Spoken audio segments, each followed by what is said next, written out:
A'udzu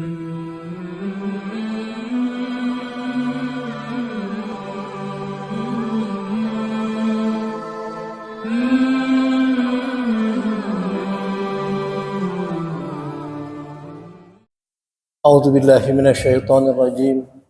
Bismillahirrahmanirrahim. Assalamualaikum warahmatullahi wabarakatuh. Alhamdulillahilladzi arsala rasulahu bil huda wa dinil haqq liyudhhirahu 'alad dini kullih wa kafa billahi syahida. Ashhadu an la ilaha illallah wahdahu la syarikalah wa ashhadu anna Muhammadan abduhu wa rasuluh la nabiyya ba'dah. Allahumma salli wa sallim ala Muhammad wa ala ali Muhammad. Ma'asyiral muslimin, sidang salat maghrib Masjid At-Thayyibah yang dimulaikan Allah. Hari ini saya akan melanjutkan tausiah mengenai kenikmatan surga yang lalu pada hari Ahad belum selesai. Kenapa saya lanjutkan? Karena dari kenikmatan-kenikmatan yang ada di surga, ada yang belum saya sebutkan, justru yang paling tinggi nilainya. Namun sebelum masuk ke tema pokok, seperti biasanya saya mencoba mengutip sebuah buku. Jadi buku ini karya Dr. Aid Al-Qarni. Beliau adalah yang mengarang buku bestseller La Tahzan. Mungkin kita pernah dengar buku La Tahzan. Buku yang kali ini akan saya bahas hanya satu bab aja tapi sedikit sebelum masuk ke tema pokok, yaitu Muhammad sang inspirator dunia. Jadi di sini beliau penulis sangat berkeinginan mereguk inspirasi dari sang Nabi Sallallahu Alaihi Wasallam. Memang dalam buku tersebut cukup tebal. Ini yang saya ambil dari buku ini hanya di halaman 114, yaitu Muhammad adalah sosok yang optimis. Ini penting buat kita semua. Optimisme itu penting agar kita tidak galau dalam menempuh jalan di dunia ini, terutama dalam mencari fadilah, mencari rahmat, mencari hidayah dari Allah. Dalam buku ini beliau menulis, sejak awal diutus, Nabi Shallallahu Alaihi Wasallam selalu percaya dan berhusnuzon kepada Sang Khalik, kepada Allah Subhanahu Wa Taala. Beliau mengharap hari esok yang cerah. Jadi hari esok itu jangkauannya baik di dunia, di masa depan, tapi jangkauan jauhnya di akhirat. Jangkauan sang Nabi dari mulai di dunia. Jadi orang optimis itu selalu punya gambaran hari esok lebih baik dari sekarang. Sekarang dibandingkan dengan besok hari pada saat matahari terbit. Kita tempuh jalan, kita optimis bahwa besok lebih baik daripada hari sekarang. Sampai jangkauannya di akhirat nanti. Optimis yang disebut, yang dijanjikan kepada Nabi oleh Allah. Jadi itu optimisme itu adalah sesuatu optimisme yang Allah janjikan kepada Nabi. Jadi ada sebuah keyakinan bahwa aku akan mencapai itu. Karena Allah telah menjanjikan surga, misalkan. Kehidupan Nabi SAW dipenuhi dengan optimisme dan ruhnya yang bercahaya. Dengan harapan bahwa Allah yang telah memberinya kabar gembira berupa kelapangan di dunia maupun nanti kebahagiaan di akhirat. Jadi mulai beranjak dari optimisme tersebut, permasalahan akan hilang. Paling tidak permasalahan tidak berarti buat kita. segala sesuatu pasti kita bisa atasi. Jadi optimisme sangat penting di sini. Allah Subhanahu wa taala berfirman, kita sering baca ayat ini, semua hafal. Alam nasrah laka sadrak. Bukankah kami telah melapangkan dadamu? Dalam kurung, wahai Muhammad, diberikan kelapangan dada. Artinya diharapkan permasalahan apapun tidak akan membuat Rasulullah putus asa. Nabi adalah sosok yang tenang. Ini saya tidak rubah kata-katanya, optimis. Jadi sifat-sifat Nabi yang diungkapkan dalam bab ini.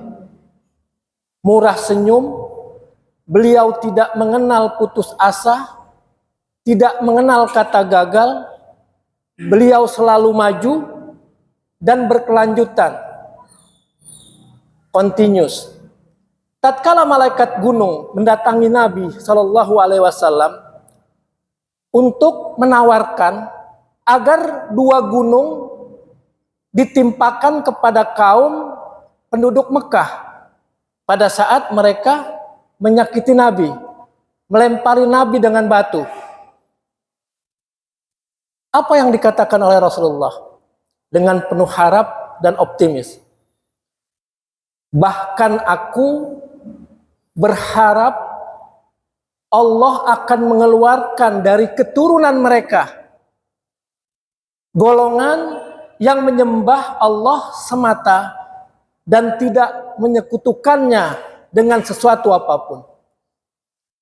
Bayangkan kalau kaum itu, kita mungkin marah, kita dakwah dilempari dengan batu, dua malaikat datang. Bagaimana kalau dua gunung ini aku jatuhkan di kaum yang telah menyakiti kamu? Ya udah, hancurkan aja. Mungkin. Tapi Rasulullah tidak demikian. Berpikir optimis, nanti akan ada kaum ini akan ada golongan keturunan yang akan menyembah Allah dengan ikhlas dan tidak akan menyekutukan dengan yang lain. Jadi di sini optimisme yang harus kita tanamkan dalam hati kita. Optimisme Rasulullah SAW. Jadi kalau sekedar ujian-ujian kecil aja sih itu ya istilah ini kacang bawang lah. Maksudnya begitu. Jadi tidak usah terlalu kita gundah sedemikian. Pada saat kita risau, kita berzikir. Rasulullah mengajarkan zikir. Zikir itu bisa sholat, bisa juga dengan kata-kata yang kita ulang-ulang. Ada salah satu zikir. Jadi zikir yang lain, bukan yang seperti lalu. Subhanallah walhamdulillah wala ilaha illallah wallahu akbar. Subhanallah sebagaimana kita ketahui adalah bentuk pengosongan.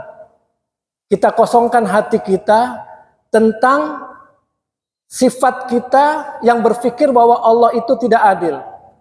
Allah itu buruk. Allah itu tidak pernah memberikan kita rezeki sesuai dengan keinginan kita. Kita buang. Karena keinginan kita tidak selalu sama dengan keinginan Allah. Walhamdulillah, kita isi dengan puji-pujian bahwa Allah itu maha besar, maha berkuasa. Jadi kita kosongkan dengan subhanallah, kita isi dengan alhamdulillah. Wala ilaha illallah, tiada Tuhan, kita kosongkan lagi. Tiada Tuhan, tiada yang disembah, tiada yang digandrungi, tiada pelindung, illallah. Lalu kita isi dengan kecuali Allah. Yang terakhir kita tutup dengan Allahu Akbar. Semuanya kecil, hanya Allah yang besar. Zikir contoh seperti ini, bagaimana agar kita tidak pernah lupa?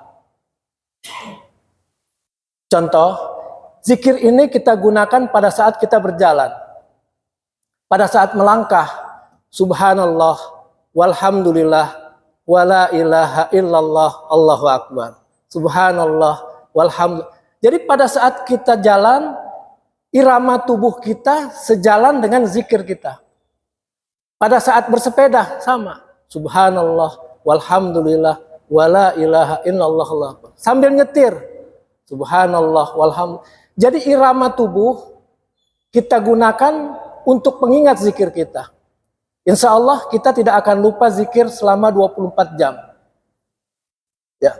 Ma'asyiral muslimin rahimakumullah. Hadis yang saya bacakan tadi, bahkan aku berharap Allah akan mengeluarkan dari keturunan mereka, keturunan yang dari golongan mereka yang menyembah Allah, ya, dan tidak menyekutukan dengan segala sesuatu apapun. Itu adalah hadis yang muttafaq alaih. Jadi bukan hadis kriterianya bukan yang rendah, tapi ini muttafaq alaih. Ma'asyiral muslimin rahimakumullah. Kita akan masuk lanjutan dari kenikmatan surga. Yang lalu sesuai dengan catatan saya di sini, kita sampai kepada makanan ahli surga. Jadi kita ketahui dulu gini. Nanti di padang mahsyar kita akan dibagi 3 kelompok. Yang pertama adalah ashabul yamin, golongan kanan. Ada ashabul shimal, golongan kiri. Ya, ada ashabul a'raf. Kalau ashabul yamin dan ashabul shimal itu udah pasti. Yang satu ashabul yamin tempatnya di surga. Yang ashabul shimal sudah pasti dia masuknya ke neraka. Ini adalah orang kafir. Yang satu lagi ini adalah ini orang beriman, orang beriman. Yang ini orang kafir. Jadi udah jelas. Tapi kalau ashabul a'raf perlu ditimbang dulu. Lebih banyak mana perbuatan baik dengan perbuatan buruk, amal saleh dengan amal salah. Jadi ini ada 3 jadi bukan sekedar 2. Jadi itu jelas di Al-Quran disebutkan seperti itu. Nah, kalau kita memang ditakdirkan Allah menjadi ashabul yamin, nggak usah khawatir. Pada akhirnya Allah yang akan menentukan kita masuk surga atau bukan. Jadi bukan berarti juga, ada yang pernah bilang kalau kita amal baiknya lebih sedikit daripada amal buruk, kita digodok dulu katanya. Itu terserah Allah, nggak usah kita pikirkan. Kalau kita pikirkan kita akan sedih terus. Begitu beratnya siksaan neraka, kita nggak akan kuat menahannya. Jadi ikhlaskan aja bahwa kita beribadah kepada Allah. Kita datang ke sebuah tempat, ke majelis adalah mencari keridhaan Allah. Kita pergi ke tempat kerja bukan sekedar mencari uang, rezeki, tapi mencari keridhaan Allah. Karena kalau Allah ridho, kita pasti akan dikasih rezeki. Jadi nggak usah dipikirkan. Jadi pikirkan aja kita mencari keridhaan Allah. Ma'asyiral muslimin rahimakumullah. Makanan berikutnya adalah penduduk surga diberikan makanan tambahan yang berupa hati ikan paus. Di Al-Quran tidak ada, tapi hadis ini riwayat Bukhari. Jarang disebutkan, tapi hadis ini sahih. Itu adalah makanan tambahan yang populer di sana nantinya. Mungkin rasanya kita nggak terbetik di hati kita. Bagaimana hati ikan paus diberikan kepada para penduduk surga? Maksudnya di sini adalah sepotong daging, dijelaskan dalam syarahnya. Sepotong daging yang menggantung. Hati kan memang menggantung ya. Sepotong daging yang menggantung pada ikan paus adalah bagian yang paling lezat dari ikan paus. Di dunia aja hati ikan paus lezat, apalagi di akhirat nanti. Lalu dalam hadis Sauban radhiyallahu anhu yang diriwayatkan oleh Imam Muslim, beliau SAW ditanya oleh orang Yahudi. Setelah makan itu, lalu mereka apalagi yang dinikmati? Rasulullah bersabda, akan disembelih bagi mereka sapi jantan dari surga yang akan dimakan oleh semua penduduk surga. Jadi sapi jantan itu ada, namanya sama. Di dunia juga ada sapi jantan, tapi nikmatnya berbeda. Kan sudah saya jelaskan minggu lalu, nama bisa sama, tapi kenikmatannya tidak bisa kita bandingkan sekarang. Lalu ulama Yahudi tersebut berkata, apa kemudian yang mereka minum setelahnya? Jadi dia bertanya terus. Rasulullah bersabda, mereka akan minum dari air di dalam surga yang namanya salsabil. Itu di Al-Quran juga ada. Para penduduk surga makan bukan karena lapar dan minum bukan karena haus, dan mereka tidak mengeluarkan kotoran. Mereka juga tidak meludah, tidak juga membuang ingus. Lalu mereka bertanya, ya Rasulullah, lalu kemana makanannya? Karena berpikir dunia ini, makan pasti ada yang dibuang. Menjadi sendawa dan keringat. Jadi bersendawa itu udah merupakan pembuangan dari apa yang kita makan. Dan keringat yang keluar. Jadi surga itu bersih. Bebas dari kotoran. Lalu keringatnya itu disebut keringatnya seperti minyak kasturi. Hadis riwayat Muslim. Keringatnya wangi. Kasturi. Lalu bejana-bejana mereka seperti piring, cangkir, gelas, teko atau ceret terbuat dari emas dan perak. Lalu Rasulullah melanjutkan, dua surga terbuat dari perak, bejana-bejana keduanya dan apa-apa yang ada di dalam keduanya. Jadi yang disebut dengan ada dua surga, waliman khofa maqama, ya, jannatan. Bagi orang yang ikhlas, takut kepada Allah, maka akan disediakan dua surga. Wa min dunihi majannatan. Dan selain dua surga itu ada juga surga yang lain. Minggu lalu berdasarkan tafsir, yang pertama untuk muqarrabin, yang dua terakhir untuk kita-kita yang biasa. Jadi muqarrabin artinya orang yang benar-benar dekat dengan Allah, para nabi, para rasul, para wali Allah yang dekat dengan Allah. Jadi nggak apa-apalah kita dapat surga yang kedua juga nggak apa-apa. Katanya orang tidur di emperan juga nggak apa-apa, asalkan di surga. Begitu nikmatnya surga sampai ada orang yang berpikir seperti itu. Hadis riwayat Bukhari dan Muslim. Lalu bagaimana pakaian penduduk surga? Pakaian penduduk surga kita sering dengar terbuat dari sutra, memakai perhiasan dari emas dan perak. Allah Subhanahu wa taala berfirman, mereka diberi perhiasan gelang dari emas dan pakaian mereka dari sutra. Al-Hajj 23. Lalu di Al-Insan juga disebutkan, Al-Insan 21 ya, mereka akan memakai pakaian dalam ya. Jadi pakaian dua lapis. Pakaian dalam dari sutra halus, lalu pakaian luarnya dari sutra yang tebal. Sampai pakaian sudah ditulis dalam Al-Quran. Mereka akan bersandar di atas permadani yang di dalamnya terbuat dari sutra yang tebal. Ar-Rahman ayat 54. Dan akan bersandar di atas sofa yang tersusun. At-Tur 20. Para penduduk surga akan saling bertemu dan saling bertegur sapa.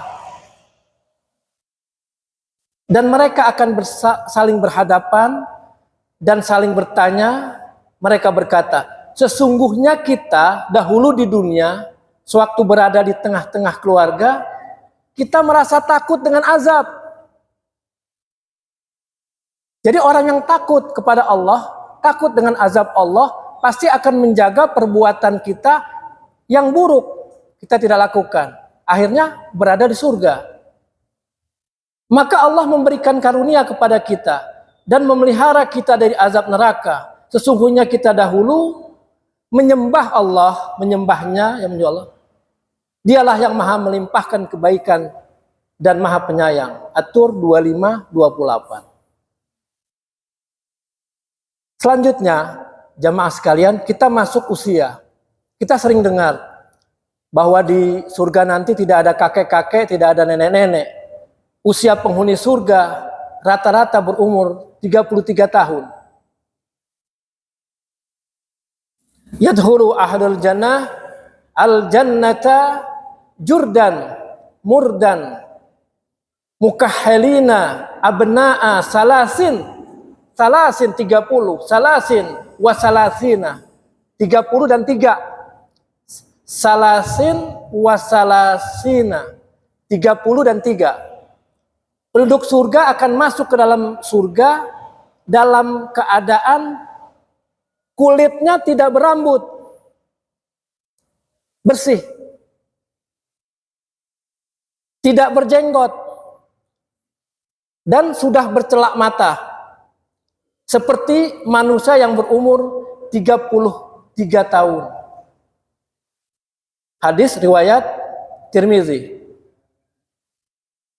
Namun para ulama ada yang berpendapat, ada yang bilang 30 tahun dalam hadis, ada yang disebut 33 tahun. Jadi kurang lebih seperti itu. Kalau dibilang 30-an lah usianya. Dan di dalam hadis Hasan yang diriwayatkan oleh Imam Ahmad dari Abu Hurairah radhiyallahu anhu disebutkan bahwa mereka akan masuk surga dalam keadaan kulit berwarna putih.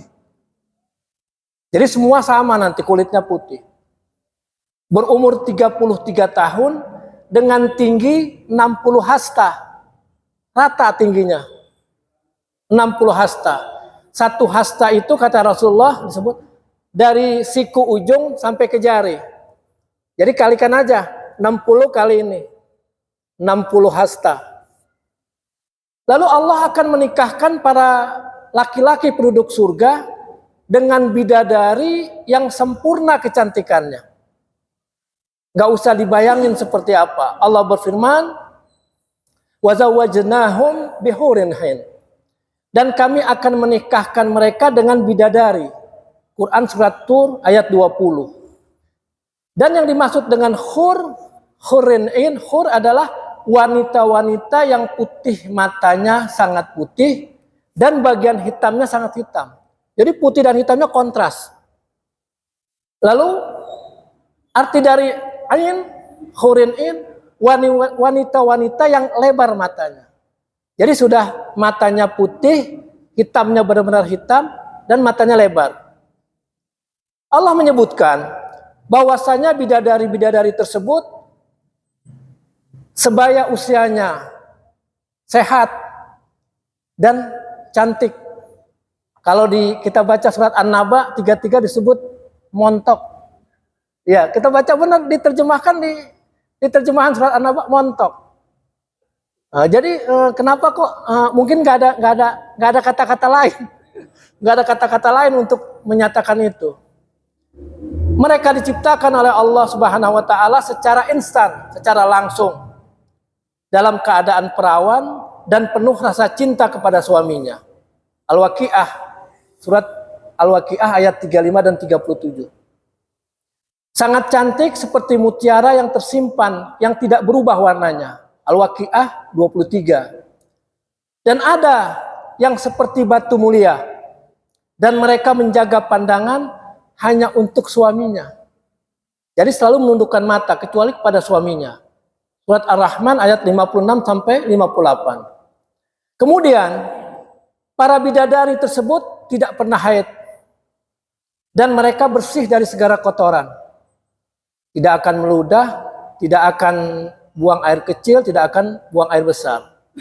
Surat Al-Baqarah ayat 25. Kemudian Rasulullah Shallallahu Alaihi Wasallam menyebutkan bahwasanya seandainya salah seorang bidadari muncul dan melihat ke bumi, niscaya dia akan menyinari apa yang ada di antara surga dan bumi. Jadi cahayanya luar biasa indah. Dan niscaya akan memenuhi antara surga dan bumi juga dengan bau harum. Dengan bau harum. Dan sungguh kerudung, dalam Al-Quran disebut khimar dalam hadis, seorang bidadari lebih baik daripada dunia dan seisinya. Hadis riwayat Bukhari. Khimarnya aja, kerudungnya aja dikatakan lebih baik dari dunia dan seisinya. Kemudian para bidadari tersebut akan cemburu bila suaminya yang sedang di dunia disakiti oleh istrinya di dunia. Dia cemburu, yang nanti bakal jadi pasangan kita.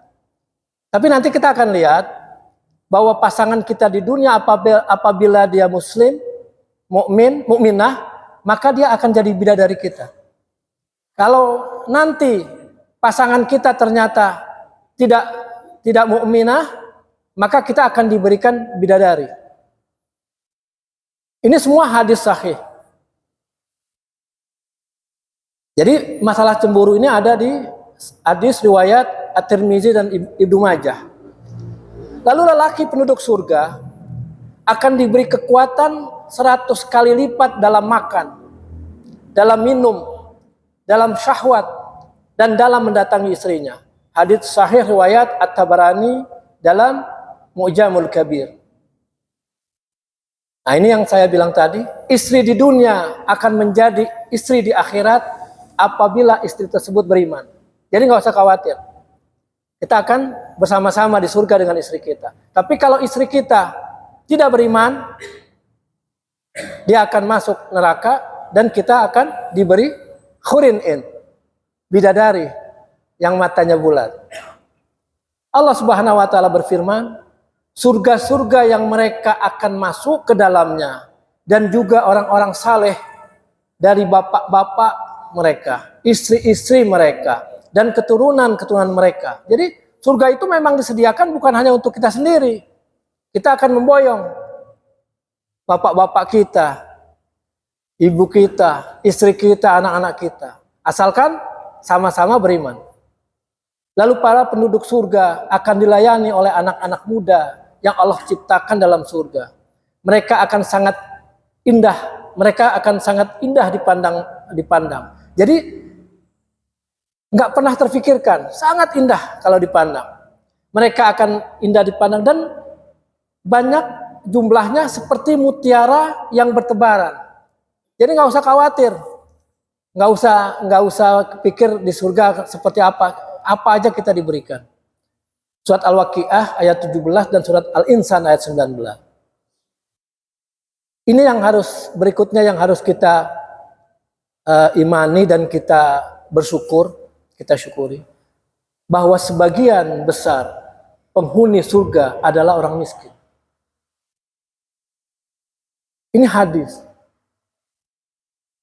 Maka dari itu seorang sahabat Rasulullah yang bernama Abdurrahman bin Auf, karena saking kayanya beliau ingin miskin dan tidak pernah bisa jadi orang miskin. Dia sedekahkan semua hartanya. Kalau Rasulullah minta sumbangan untuk perang berupa unta atau kuda, dia lebih dulu bersama Sayyidina Utsman bin Affan. Awalnya pada saat hijrah dari dari Mekah ke Madinah, dia miskin. Setelah dipersaudarakan dengan kaum Ansor, Abdurrahman bin Auf akan diberikan separuh dari hartanya, dari harta saudaranya yang di Madinah. Tidak aji mumpung. Abdurrahman menolak, hanya bertanya, coba tunjukkan aku di mana pasar. Mau dikasih harta separuhnya, dia cuma bilang, tunjukkan aku di mana pasar. Lalu saudaranya bilang, aku punya 2 istri. Kamu pilih salah satu, aku akan ceraikan.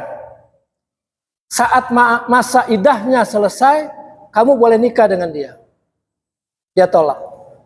Tunjukkan aja kepada aku di mana pasar. Setelah beliau mencari pasar, rupanya beliau berdagang. Setelah berapa waktu, justru dia menjadi saudagar kaya. Di antara para sahabat, justru yang paling kaya dia. Pada saat dia mendengar bahwa penduduk surga lebih banyak orang miskin, dan hisab orang kaya akan lebih lama daripada hisab orang miskin, maka dia berkata kepada Rasulullah, aku akan menjadi orang miskin. Diberikan, didermakan semua hartanya. Pada saat perang sedang berlangsung, banyak kurma hasil panen dari penduduk Madinah busuk. Setelah pulang busuk. Lalu Abdurrahman bin Auf berpikir, kasihan ini penduduk Madinah, kurmanya busuk setelah dipanen. Lalu dibelilah semua kurma itu oleh Abdurrahman bin Auf dengan harga normal. Bukan harga busuk, harga yang normal. Setelah dibayarkan, dia datang ke Rasulullah. Ya Rasulullah, aku sudah menjadi orang miskin.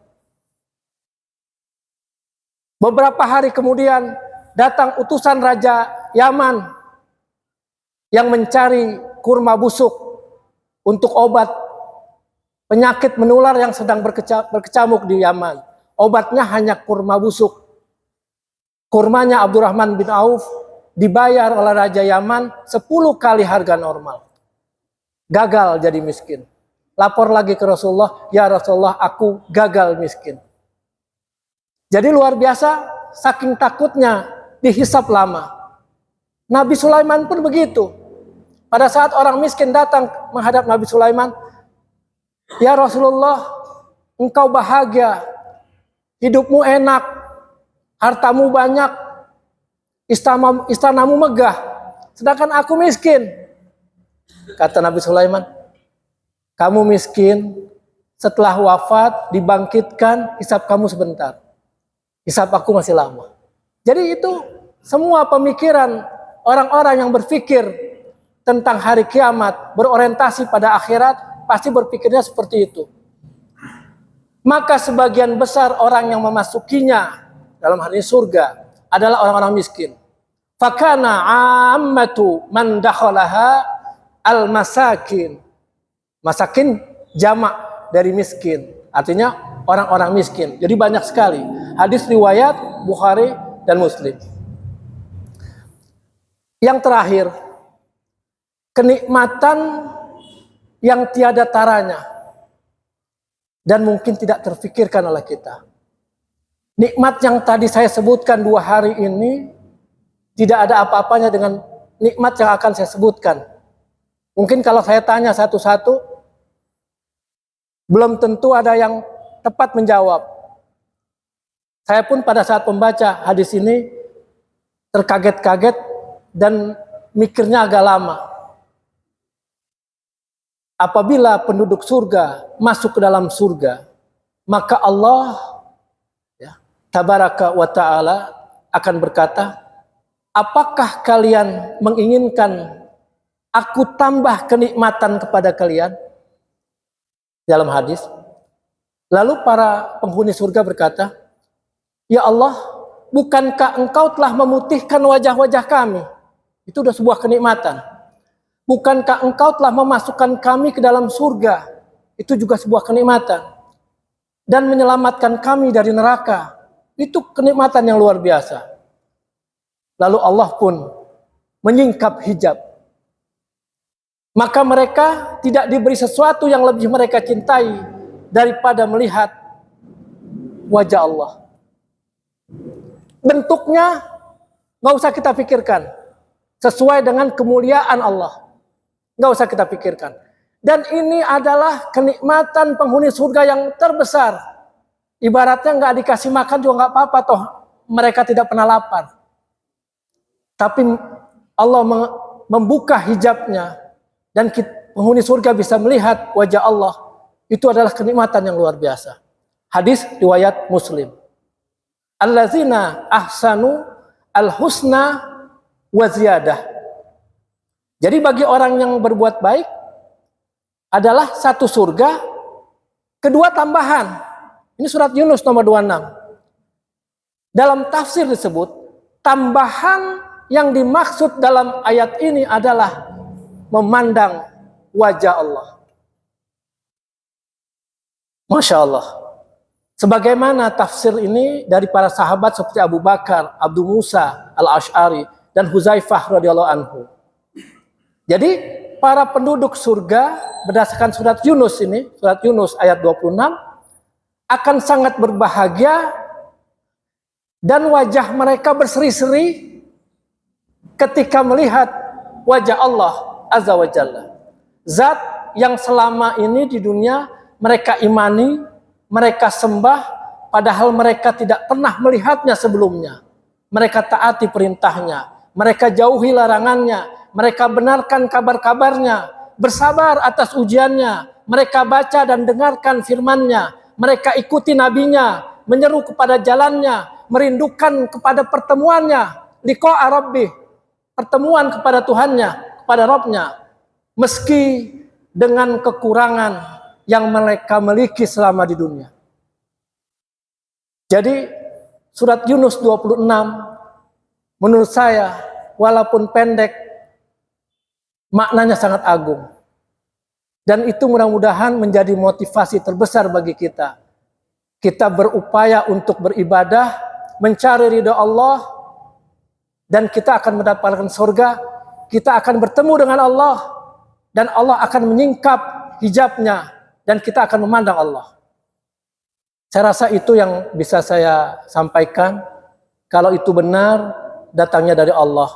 Kalau ada yang salah, itu dari saya. Selebihnya kita berdoa, subhanakallahumma wa bihamdik, asyhadu an la ilaha illa anta, astaghfiruka wa atubu ilaik. Billahi taufiq wal hidayah, wal afu minkum, wassalamualaikum warahmatullahi wabarakatuh.